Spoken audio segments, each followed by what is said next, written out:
Viral, detik-detik video pegawai SPBU tunggu kenaikan harga BBM dari Rp7.650 menjadi Rp10.000.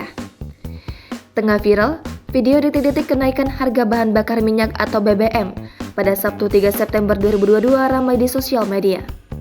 Pada video, terlihat pegawai SPBU pria sedang menunggu perubahan harga BBM jenis Pertalite menjadi Rp10.000.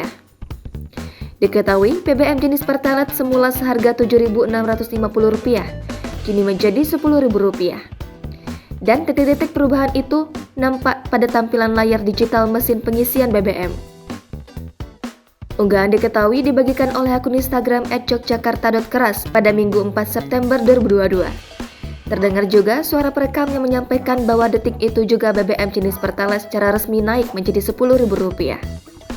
Diketahui, unggahan pertama kali dibagikan oleh akun TikTok @non_tema pada Sabtu 3 September 2022.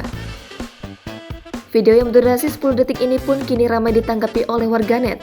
Pada video lain, nampak petugas pria berpakaian coklat sedang mengganti tulisan daftar harga BBM terbaru secara manual.